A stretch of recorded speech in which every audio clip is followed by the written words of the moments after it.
Wow. Ooh. Wow. Hey you all, welcome to the Mindful Plate. It's Shelly Wellness here. And you clicked on this video because you want to learn how to make tuna fish plant-based and vegan. Now, if you've had some of the recipes out there, then you know that a lot of them use chickpeas. I tasted it and I was like, something's missing. So I'm gonna take you in my kitchen and I'm gonna show you what ingredient you can add to make your tuna fish more authentic. Let's get into it. So if you saw my crab cakes video, then you already know how I process the hearts of palm and the chickpeas to get that texture. So that's what I did, already processed, already done here. So now our texture is there, we wanna get the taste. So to get that sea taste, I'm gonna be using ground seaweed. These are nori sheets that I put into a coffee grinder, but you could also use a spice grinder, and I get this powder here. So I'm gonna add this because that's gonna give me the taste of the sea. I'm also gonna add in some dulse. This gives me the taste of the sea as well because it's another type of seaweed. Then I'm gonna add in some onion powder.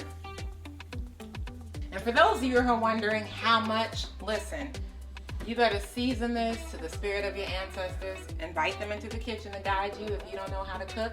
Call in your grandma, your grandpa, whoever. But really and truly, just let your taste buds guide you. Just add it in, taste it if you need more. It's tuna fish. You really can't go wrong. Now, you know how traditionally tuna fish has eggs in it. Well, because this is plant-based and vegan, we're not gonna be using eggs, but I want that flavor still. So I'm gonna be using black salt, also known as kala namak, and that's gonna give me that eggy flavor.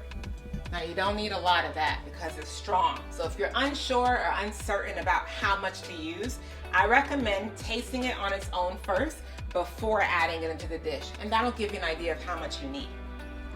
And then, we're gonna take some mayonnaise, because you already know that goes in the tuna fish. And I'm using a vegan brand of mayonnaise. And we're gonna also add some mustard. And because tuna fish, I love to have that little crunch in there, I'm gonna add some celery. And then we mix it up, y'all.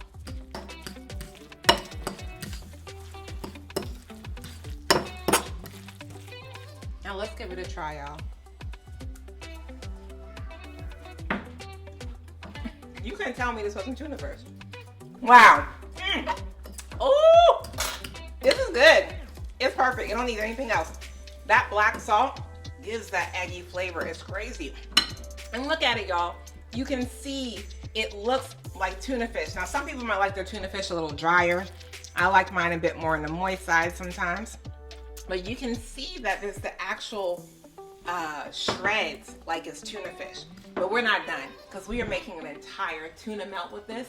So let's get our sandwich together and we'll come and taste it after.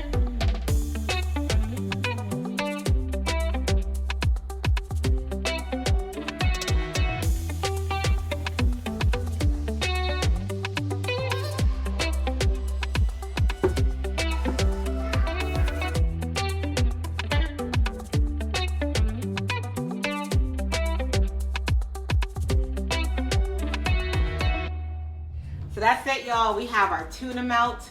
Now, I grew up with my grandma's tuna melt and she always had eggs in here. So let's see if that kala namak flavor comes through. What? Wow. Oh, this is good. You could trick me. I wouldn't even be able to tell you this was tuna or not tuna if you gave it to me.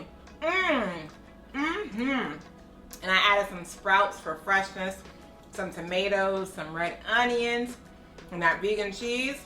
Y'all, this is good. Get your life. This is how you upgrade your tuna fish.